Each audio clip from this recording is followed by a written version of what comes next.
Listen carefully, my friends. Before your feet touch the ground, before the coffee is poured, before your phone lights up with messages and noise, a decision has already been made about the kind of person you will be today. Not through conscious choice, but through routine, through habit, through the silent momentum of all the mornings you never truly claimed for yourself. Most people move through life reacting to alarms, deadlines, opinions, fears, and disappointments. They call it living, but the Stoics saw it differently. They believed most people were simply sleepwalking through existence. Marcus Aurelius, ruler of the Roman Empire and commander of mighty armies, woke up every morning fighting a battle far greater than politics or war. His greatest struggle was against himself. In his private journal, later known as Meditations, he wrote, "When you rise in the morning, remind yourself, I am rising to do the work of a human being." Think about that. One of the most powerful men in history still had to remind himself why he should get out of bed. Because the real battle has never been outside of us. It has always been within. Today, I want to share 7 powerful ideas with you. Not empty affirmations or motivational slogans, but timeless principles shaped by Stoic philosophy and tested through centuries of hardship, exile, leadership, and struggle.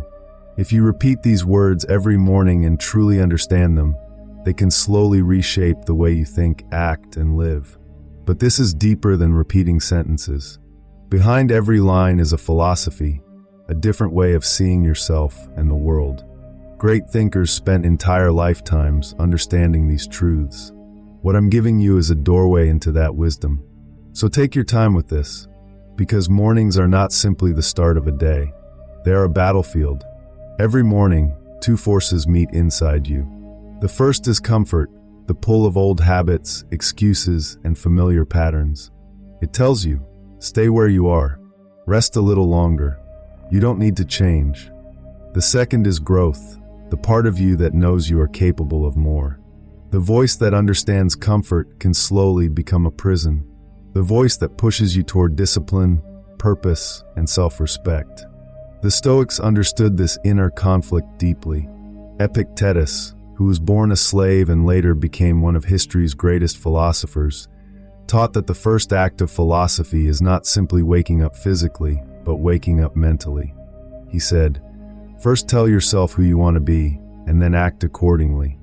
Notice what comes first: identity, before productivity, before routine, before action. You must decide who you are. Because if you do not define yourself, the world will do it for you. Some people may hear this and think it sounds like motivation or positive thinking. But Stoicism was never about fantasy or magic.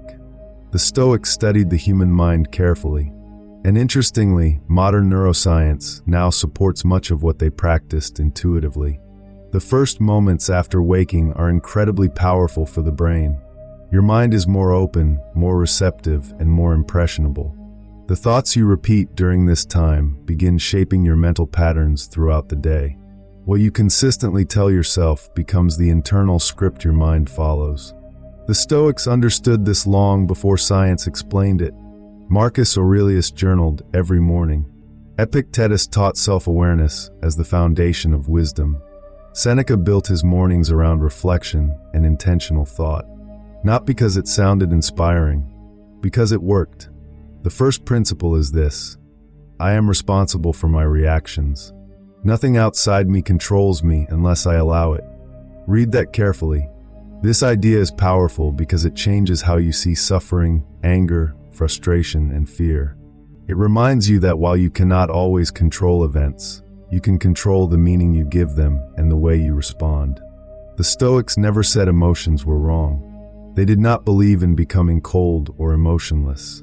They understood grief, pain, and loss deeply. Marcus Aurelius himself experienced tremendous suffering, including the deaths of his own children. What they taught was something more practical. You may not control what happens to you, but you can learn to control what happens within you. And that changes everything. Seneca mourned openly. Epictetus spent part of his life in slavery. They were not emotionless men pretending pain did not exist. They felt grief, fear, frustration, and hardship just like anyone else. But they understood one important truth that changed the way they lived. They learned the difference between what happens to us and how we choose to respond to it. Epictetus explained it clearly when he said, "People are disturbed not by events themselves, but by their opinions about those events." Think about that for a moment. Something happens, someone criticizes you, ignores you, disappoints you, or treats you unfairly. The event itself is only the beginning. What creates most of the suffering is the story we immediately attach to it. The anger, the assumptions, the personal meaning we give it. Marcus Aurelius faced this challenge every single day. As emperor, he was surrounded by manipulation, betrayal, selfishness, and constant pressure. Advisors lied to him. Generals failed him.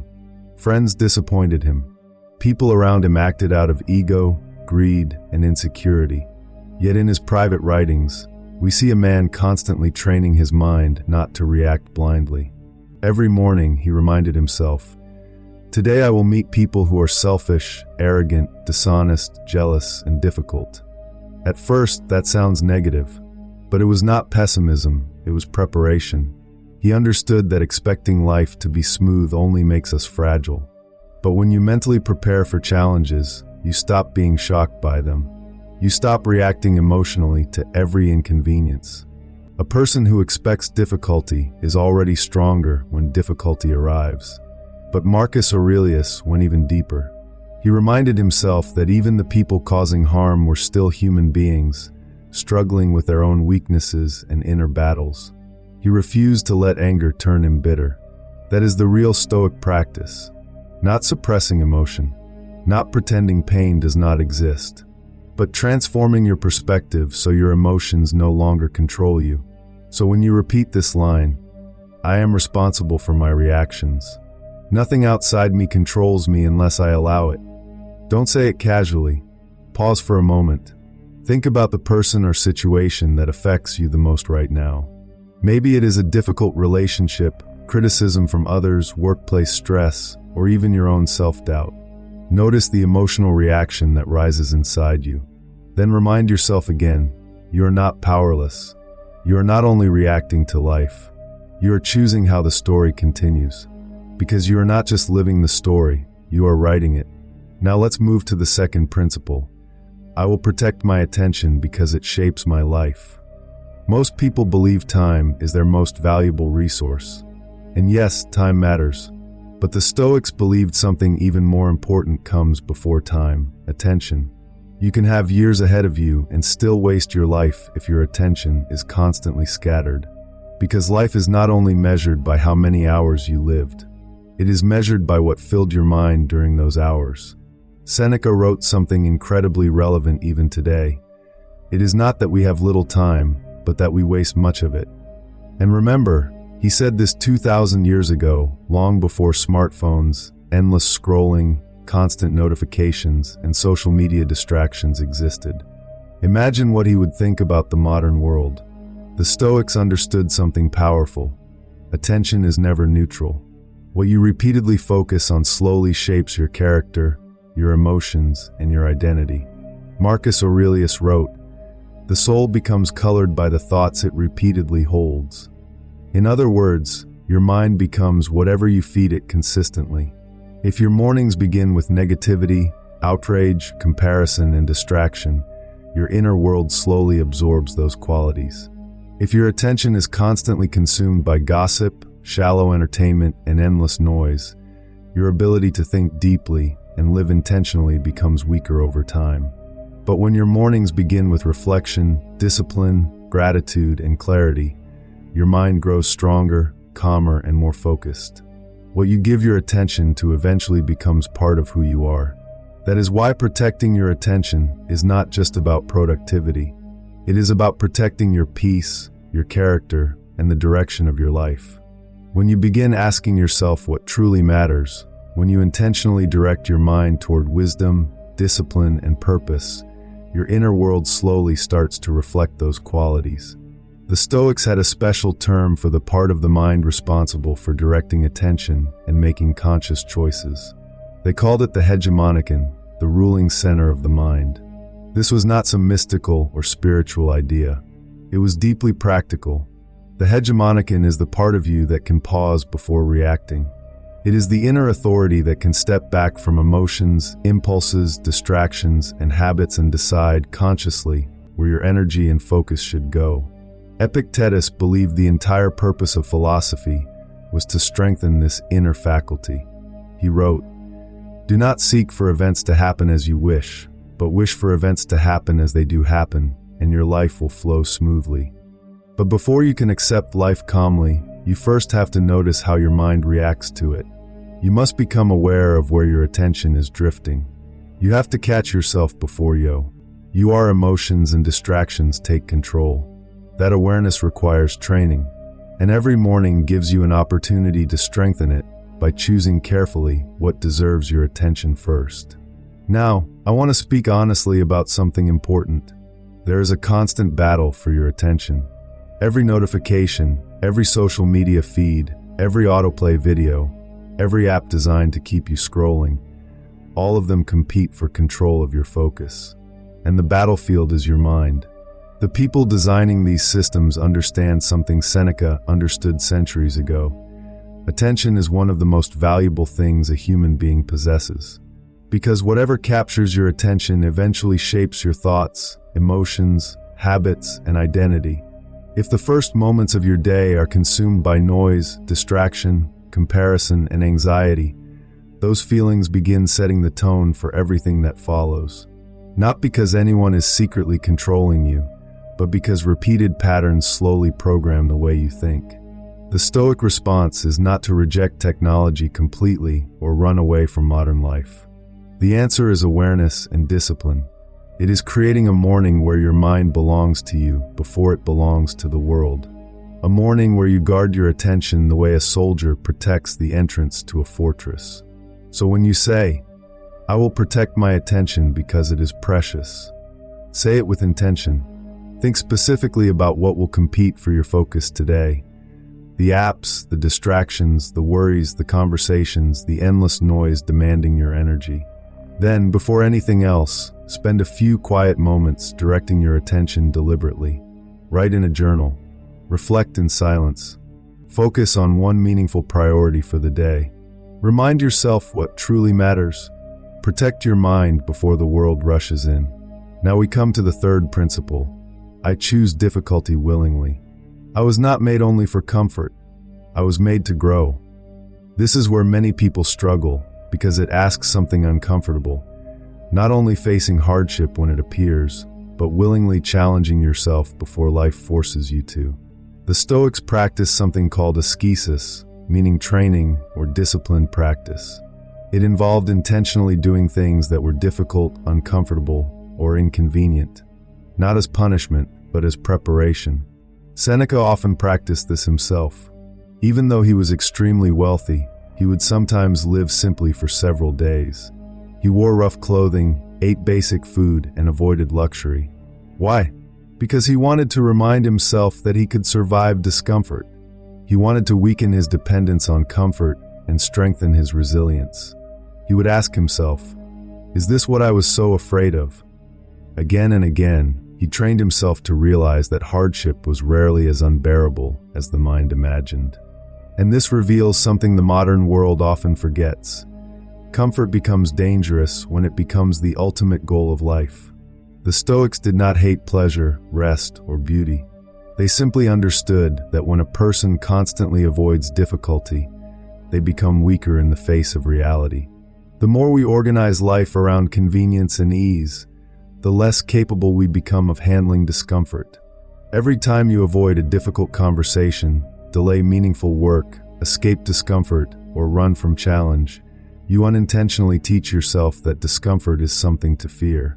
And over time, even small struggles begin to feel overwhelming. But when you willingly face difficulty, when you train yourself to endure challenge calmly, something changes inside you. You stop fearing discomfort. You build confidence in your ability to adapt. You realize you are stronger than your habits have convinced you to believe. That is why the Stoics practiced voluntary difficulty. Not to suffer unnecessarily, but to become mentally unshakable when life inevitably became difficult on its own. Every time you avoid difficulty, the small challenges you ignore start to build invisible walls around you.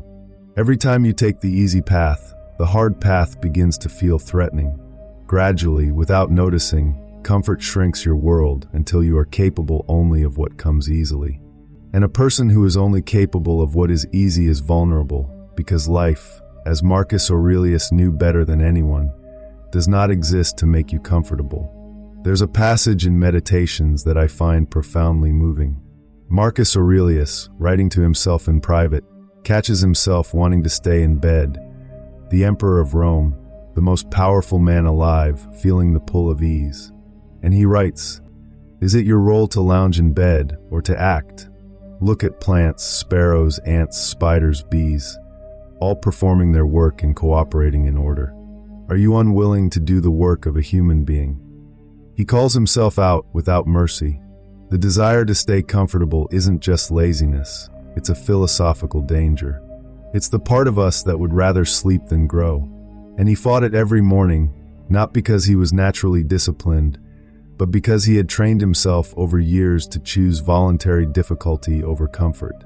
Not as punishment, but because he understood a truth the comfortable life can never reveal. The best version of yourself only exists beyond your comfort zone. This is the heart of the Stoic idea behind line 3. Human beings are not built for ease. We are built for arete excellence, functioning at the highest level of our capacities. Excellence isn't a trophy you win once. It's a daily choice, a continuous commitment to being fully human rather than merely comfortable. The Stoics saw humans as unique in nature, the only creatures capable of reasoning about purpose and reflecting on whether we are living it. That gift is also a responsibility. Wasting it chasing comfort, living passively and reactively, is a betrayal of what you are capable of. When you say, "I choose voluntary difficulty," I am not made for ease. I am made for excellence. Think of one hard thing you've been avoiding, a difficult conversation, a discipline you've been postponing, or an uncomfortable truth you haven't faced. Commit to taking one deliberate step toward it today, not solving it completely, just one step. Each act of voluntary difficulty is a vote for the person you are capable of becoming. Line 4. This moment is enough. I release the past and refuse to fear the future. We've discussed control, attention, and difficulty. Now let's talk about time, not as a schedule or productivity measure, but as your lived experience. The Stoics had a simple diagnosis for human suffering. It doesn't come primarily from the world's unfairness, though it exists. It comes from two mental habits almost everyone shares: regret for the past and anxiety for the future. We carry the weight of what cannot be changed and worry about what hasn't happened.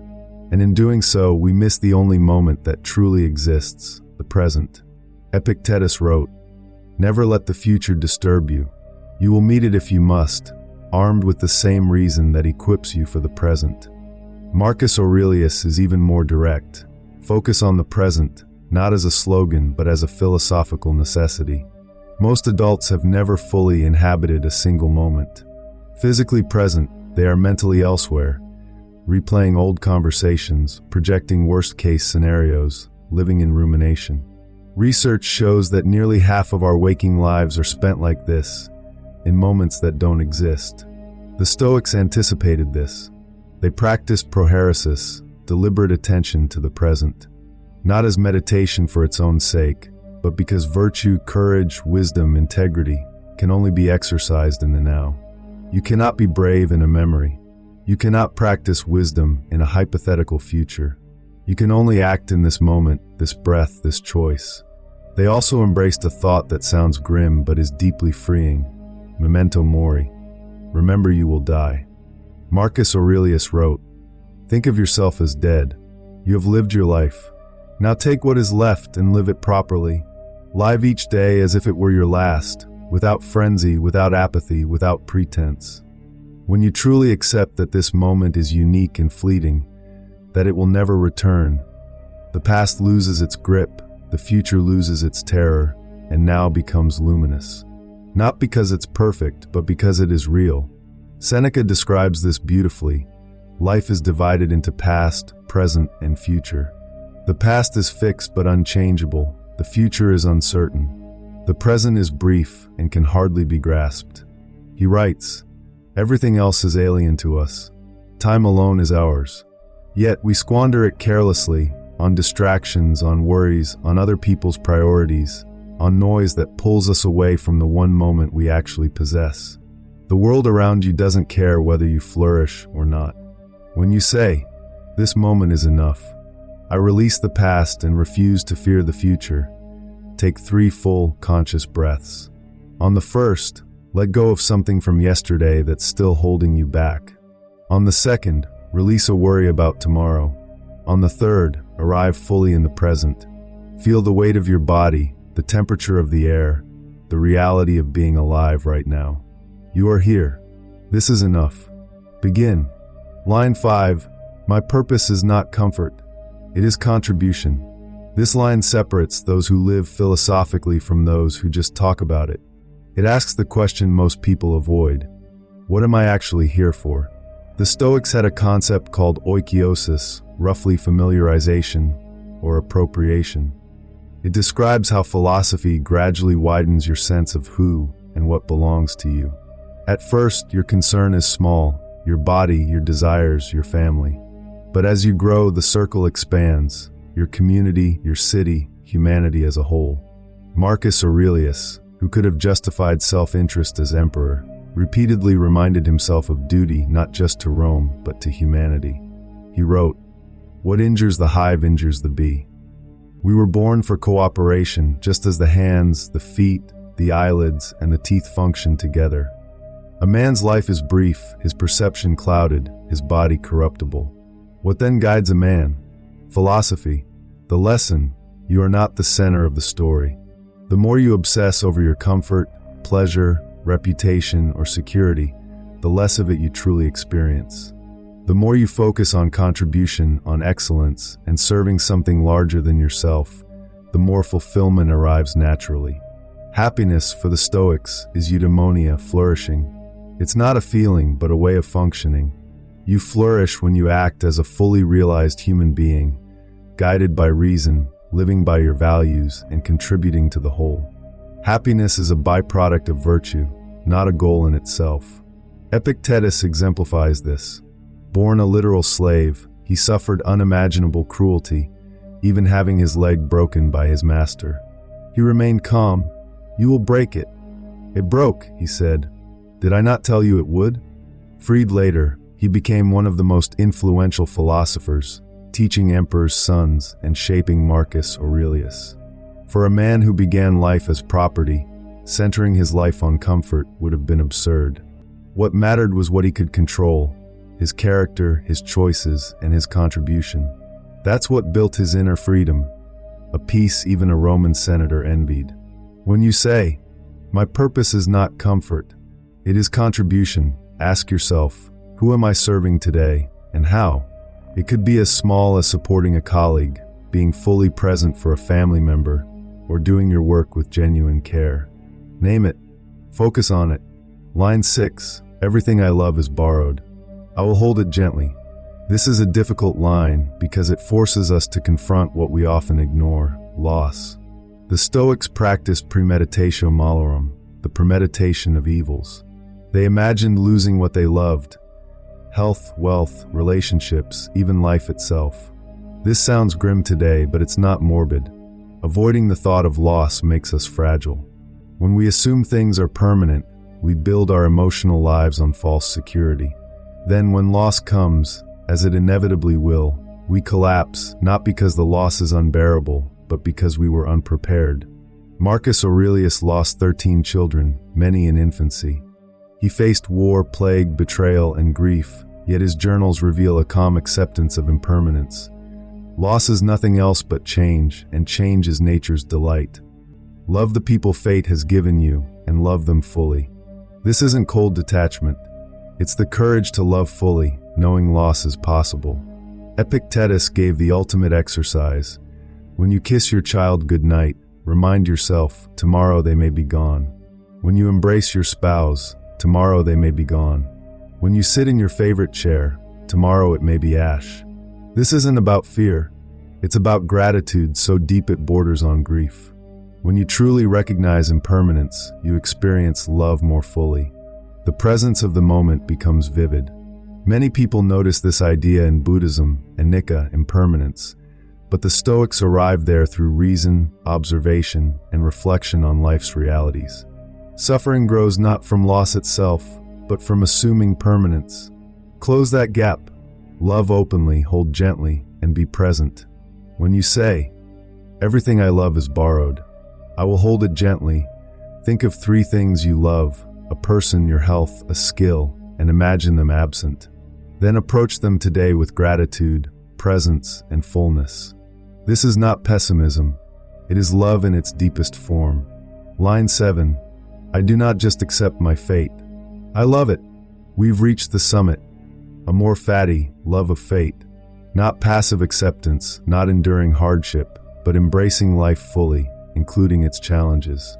This is the most radical Stoic idea. It's saying, whatever happens, even the trials and losses, is part of your story, part of your path. And you can meet it with love, with openness, with joy, because it shapes you, teaches you, and belongs to you. Perhaps the most radical idea in all of philosophy, and if you can truly live it, not just recite it, you become almost unshakable. This is a more fatty, the love of fate. Marcus Aurelius described it beautifully. A blazing fire makes flame and brightness out of everything that is thrown into it. He's talking about a kind of character that doesn't just endure what happens, it transforms it. Not I can tolerate this, not I accept this, but I will use this. I will transform this. I will make something extraordinary from exactly this. The 19th century philosopher Nietzsche popularized the phrase amor fati, but the concept is pure Stoic. The essence of greatness, Stoics would say, is wanting nothing in life to be different. No past, no present, no future. Not merely bearing what is necessary, not hiding from it, but loving it. Loving it not for its difficulty, but for what it enables you to become. Marcus Aurelius gives perhaps the most practical piece of philosophy ever recorded. The impediment to action advances action. What stands in the way becomes the way. Every obstacle, every setback, every failure, every loss contains the exact material needed to shape the version of yourself that could not exist otherwise. Betrayal teaches discernment. Failure teaches humility. Loss teaches gratitude and presence. Hardship builds strength you cannot find in comfort. There is no best version of yourself built on a frictionless path. Your highest self is forged from exactly what has happened to you. It's important to understand. Amor fati is not fatalism. It's not passivity or resignation. It doesn't mean saying, I have no control, I'll just accept whatever comes. It's active. Whatever has happened is your material, and you will work with it fully, enthusiastically, without holding back. A runner who twists their ankle can rage against it, or they can say, this is my reality today. What can I make of it? The Stoic chooses the latter, not as a coping mechanism, but as a philosophical commitment, to extract every ounce of excellence from every circumstance, however it arrived. Return one final time to Epictetus. Born a slave, he endured conditions most of us would see as utterly dehumanizing. Yet he did not hate or merely tolerate his situation. He used it to understand freedom more clearly than most free men could. Freedom, he taught, is not the absence of chains. It is the inner sovereignty that no chain can touch. Seek not that things happen as you wish, but wish the things that happen to be as they are, and you will have a tranquil flow of life. This is amor fati in its purest form, a man who had every reason to curse his fate, loving it because it made him exactly who he needed to be. When you say, I do not just accept my fate, I love it, think of the hardest thing in your life right now, the thing you wish were different. Ask not, why is this happening to me? But, what is this making me capable of? Find the answer. Love the transformation it requires. Here are your 7 lines as a morning practice. Speak each one deliberately. Take your time, 30 to 60 seconds per line. Think it, feel it, mean it. I am the author of my reactions. Nothing outside me has power unless I grant it. I will guard my attention as my most finite resource. I choose voluntary difficulty. I am not made for ease. I am made for excellence. This moment is enough. I release the past and refuse to fear the future. My purpose is not comfort. It is contribution. Everything I love is borrowed. I will hold it gently. I do not just accept my fate. I love it. When you live these lines, not just for a day or a week, but every morning, consistently, they begin to change you. The events that used to devastate you stop having that power. Not because life becomes easier, it doesn't, but because you've trained your mind to respond instead of react, to direct your energy rather than drift, to face difficulty as a practitioner rather than a victim. Unshakable people are not born that way. They are trained. They repeated words like these until they became beliefs. Beliefs became instincts. Instincts became character. Marcus Aurelius was not naturally calm. He trained daily for decades to govern an empire, endure personal grief, survive war, plague, and betrayal, and still write in his journal with peace and equanimity. You have the same power over your mind. The 7 lines build not moods or temporary feelings, but character. Not who you are when you wake up today, but who you can become if you never stop choosing. One morning at a time. One line at a time. One deliberate, courageous choice at a time. Marcus Aurelius, 2,000 years ago, wrote one final instruction to himself. It applies to you this morning. Waste no more time arguing about what a good man should be. Be one. If these ideas have moved you, even slightly, share them with someone else facing their own morning battle. Philosophy is not meant to stay in one mind. It is meant to travel. As Seneca wrote, philosophy promises above all common sense, humanity, and fellowship. We are in this together. See you soon.